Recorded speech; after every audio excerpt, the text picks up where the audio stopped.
Hello बच्चों, welcome to my channel. मैं मीनाक्षी जा गई फिर से आपके लिए आपका अपना केमिस्ट्री क्लास लेके। तो बच्चों, आज हम लोग पढ़ने क्या वाले हैं? आज हम लोग जीओसी में पढ़ने वाले हैं कॉन्फिगरेशनल आइसोमेरिज्म, जो कि क्या है? Part of stereo isomerism. Stereo isomerism को 2 पार्ट में डिवाइड किया गया। कौन कौन था? Configurational isomerism, conformational isomerism and configurational isomerism. Conformational isomerism हम लोग पढ़ चुके हैं। आज हम लोग पढ़ने वाले हैं कॉन्फिगरेशनल आइसोमेरिज्म। कॉन्फिगरेशनल आइसोमेरिज्म को भी 2 पार्ट में डिवाइड किया गया। कौन कौन सा पार्ट होता है? पहला पार्ट था ज्योमेट्रिकल आइसोमेरिज्म और दूसरा पार्ट क्या है? Optical isomerism. मैंने आप लोगों को बताया भी था ज्योमेट्रिकल आइसोमेरिज्म किस ऐसे कार्बन कंपाउंड में होते हैं जिनमें carbon carbon to double bond होता है, ठीक। एंड ऑप्टिकल आइसोमेरिज्म वैसे कार्बन वाले कंपाउंड में होते हैं जो sp3 हाइब्रिडाइज होते हैं। क्या होते हैं? sp3 हाइब्रिडाइज होते हैं। तो अब हम लोग क्या करने वाले हैं? बारी बारी से configurational isomerism, geometrical isomerism and optical isomerism को डिफाइन करने वाले हैं।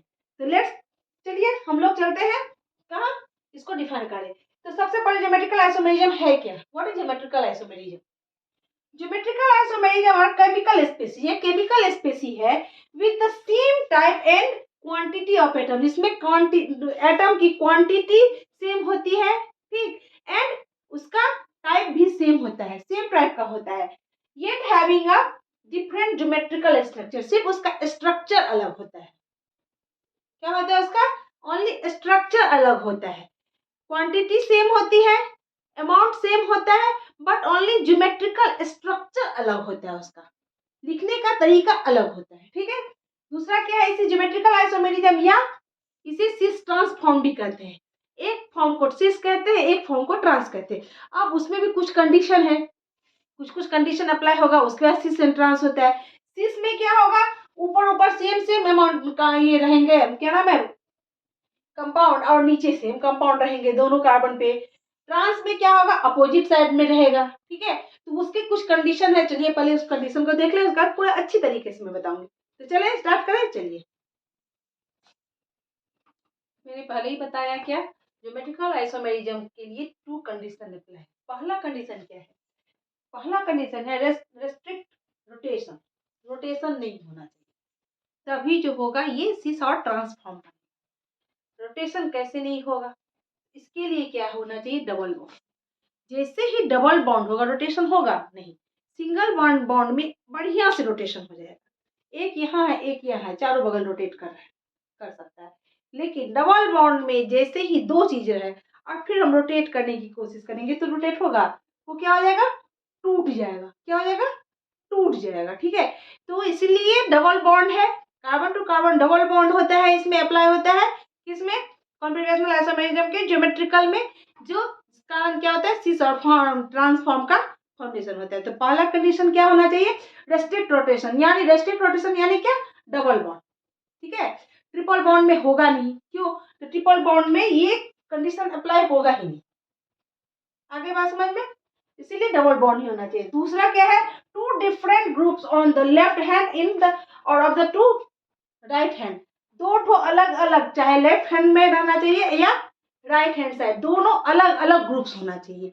अब देखिए सिस फॉर्म्स क्या हुआ। जैसे यहाँ लिए CH3, एक कार्बन पे, दूसरे कार्बन पर CH3, यहाँ H, यहाँ H, 2 अलग अलग ग्रुप हैं, ठीक है। एंड दोनों आमने सामने है, डबल बॉन्ड है, तो इसको क्या बोलते हैं? ये फॉर्म हो गया सिस फॉर्म। एंड ट्रांस में क्या होगा? जस्ट ऑपोजिट, यहाँ CH3 तो यहाँ पे H, यहाँ पे CH3, यहाँ H। ये कौन सा फॉर्म है? ये ट्रांसफॉर्म है, ट्रांसफॉर्म। तो term cis and trans are form the किससे लिया गया? लैटिन वर्ड से लिया गया। लैटिन वर्ड में सिस मींस क्या होता है? सिस मींस होता है on the side and turn means होता है एंड द अनदर साइड, एक साइड या दूसरे। अब तक बात समझ में आ गई आप लोगों के? क्या होता है सिस फॉर्म और क्या होता है ट्रांसफॉर्म? ज्योमेट्रिकल आइसोमेरिज्म में क्या होता है? 2 फॉर्म होता है। क्या? एक सिस फॉर्म होता है और एक ट्रांसफॉर्म है। दोनों का क्या होता है? क्वांटिटी सेम होता है, ठीक है, एंड टाइप भी सेम होता है, बट इसका ज्योमेट्रिकल क्या हो रहा है? ज्योमेट्रिकल अरेंजमेंट जो होता है वो डिफरेंट होता है। आगे बात समझ में। इसे टू पार्ट में होता है। कौन कौन सा फॉर्म होता है? सीस और ट्रांसफॉर्म। इसके लिए दो कंडीशन है। पहला कंडीशन तो क्या है, ये रोटेशन इसमें नहीं होना चाहिए, स्ट्रिक्ट रोटेशन, यानी क्या, ये डबल बॉन्ड के बीच में होना चाहिए, कार्बन टू कार्बन। और दूसरा क्या है, दोनों साइड लेफ्ट और राइट दोनों साइड अलग अलग ग्रुप होना चाहिए। क्या होना चाहिए? अलग अलग। इस तरह से हम लोगों ने क्या देख लिया, ज्योमेट्रिकल आइसोमेरिज्म। अब एक क्वेश्चन है, अगर मान लीजिए ये सी है, डबल बॉन्ड सी, यहाँ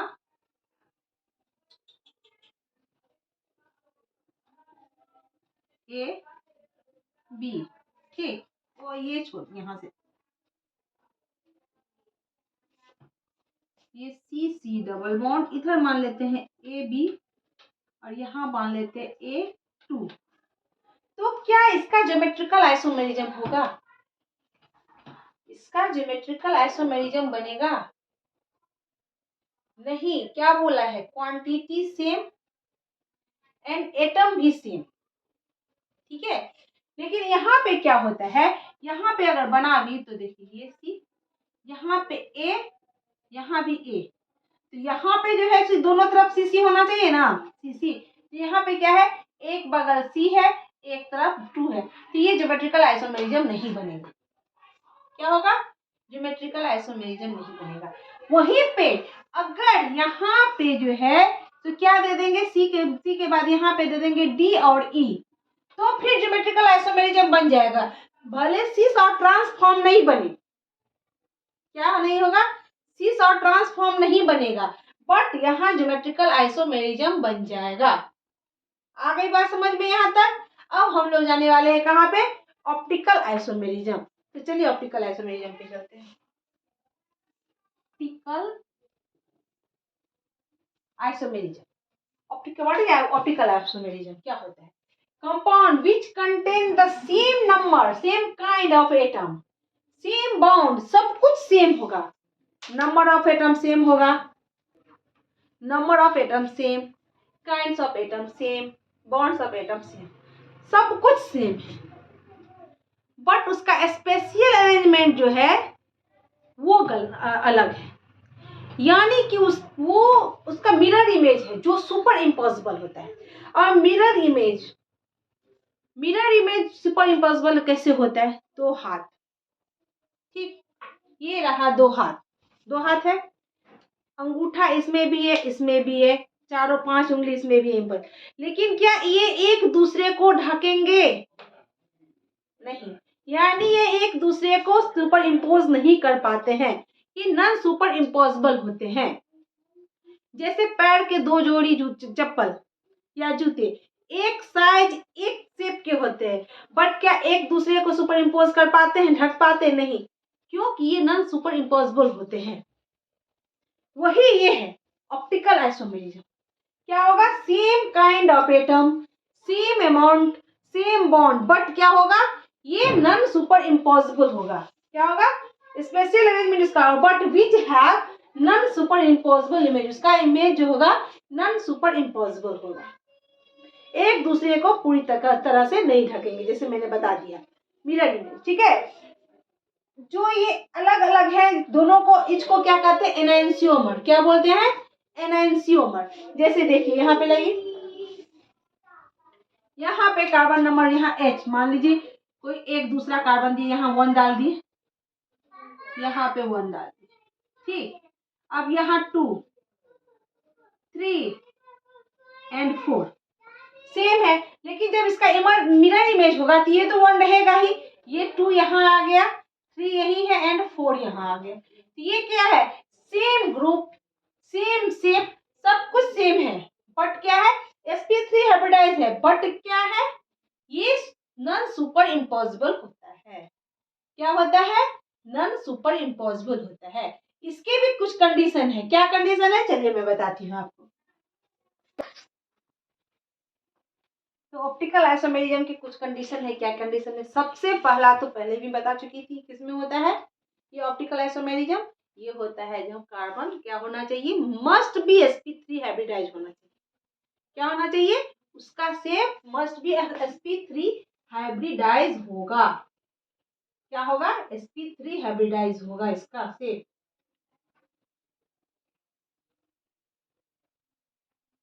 sp3 हाइब्रिडाइज होना चाहिए। दूसरा कंडीशन है, इसकी 4 वैलेंसी होती है, जिनकी चारों वैलेंसी अलग अलग ग्रुप से कंप्लीट हो। क्या होगी? चारों वैलेंसी अलग अलग ग्रुप से कंप्लीट हो। जैसे कि ये कार्बन, यहाँ 1 2 3 4, ठीक। अब इसको मैंने यहाँ ऐसे कर दिया, जैसे होता है sp3 हाइब्रिडाइज, मान लो ये से, ठीक। अब जैसे यहाँ ले लिए क्या, इथेन, ये ग्रुप ले लिए, यहाँ पे ले लिए, यहाँ H, ये OH, ठीक। और यहाँ पे कुछ और ले लिए, मान लीजिए CH3 ग्रुप, यहाँ मिथाइल ग्रुप। इसकी क्या है? पहले तो ये sp3 हाइब्रिडाइज है। क्या है ये? sp3 हाइब्रिडाइज है। और दूसरा क्या है? ये चारों ग्रुप अलग अलग है। कारण क्या है वो मैं बताती हूँ। देखिए ये यहाँ लिए, ठीक, CH3 CH2, ठीक। ये यहाँ, ये यहाँ, ये यहाँ। अब यहाँ तो CH3, ठीक, यहाँ OH, यहाँ H, चारों वैलेंसी से अलग अलग ग्रुप से है, sp3 हाइब्रिडाइज है। अगर मान लेते यहाँ पे भी हम CH3 ग्रुप ले लिए, दो ग्रुप एक जैसा लिए, तो फिर क्या होगा? ये सुपर इम्पॉसिबल नहीं हो, ये इम्पॉसिबल हो सकता है, नॉन सुपर इम्पॉसिबल नहीं है। पलट देंगे तो नहीं हो जाएगा? हो ही जाएगा। ये बीच का बीच ऊपर का ऊपर ऐसे ही रहेगा, एक दूसरे तो सेम है, ये सुपर इम्पॉसिबल होगा। लेकिन यही इसीलिए ये कंडीशन है ऑप्टिकल ये आइसोमेरिज्म में, जो क्या होना चाहिए? सुपर इम्पॉसिबल नहीं होगा, नॉन सुपर इम्पॉसिबल होता है। इसके लिए क्या होना चाहिए? इसमें इसका ये ऑप्टिकल आइसोमेरिज्म में है ही, जो इसमें जो बॉन्ड कंपाउंड होते हैं वो नॉन सुपर इम्पॉसिबल होते हैं, ठीक। और इसका कंडीशन क्या है? इसके लिए क्या कंडीशन होगा? तो कार्बन की चारों वैलेंसी क्या होगी? अलग अलग ग्रुप से कंप्लीट हो, तभी ऐसा संभव है। तो इस तरह से आज हम लोगों ने क्या देख लिया? आज हम लोगों ने आइसोमेरिज्म कंप्लीट किया। क्या क्या? स्टीरियो आइसोमेरिज्म भी कंप्लीट हो गया, जिसमें geometrical isomerism and conformational isomerism configuration, sorry, जिसमें हम लोगों ने आज कॉन्फिगरेशनल आइसोमेरिज्म का दोनों part, geometrical isomerism and optical isomerism complete किया। ज्योमेट्रिकल आइसोमेरिज्म में क्या था? कंपाउंड सेम था, बट ज्योमेट्रिकल स्ट्रक्चर उसका अलग था। क्वांटिटी सेम, टाइप सेम, सब कुछ। उसके कंडीशन क्या थे? रेस्ट्रिक्ट रोटेशन, उसका डबल बॉन्ड होना चाहिए कार्बन टू कार्बन, एंड दोनों साइड सेम से अलग अलग क्या होना चाहिए? ग्रुप होना चाहिए। एक साइड अलग, दूसरा साइड अलग ग्रुप, सेम, ठीक है। बट इसमें क्या है? ऑप्टिकल आइसोमेरिज्म में टोटल सब कुछ सेम होना चाहिए। Number of carbon same, number of amount same, quantity same, सब कुछ सेम। बट इसका क्या है? इसमें क्या होता है? इसका मिरर इमेज अलग होता है। ये ऐसा होना चाहिए जिससे क्या होगा?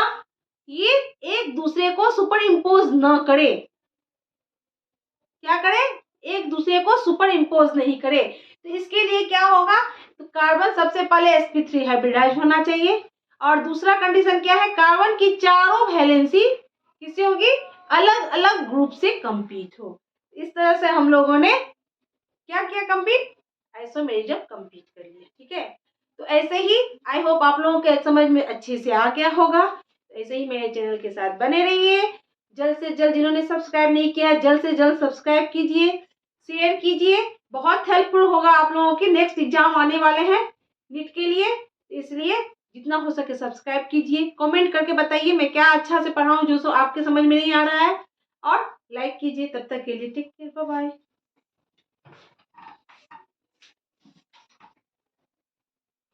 कमरिया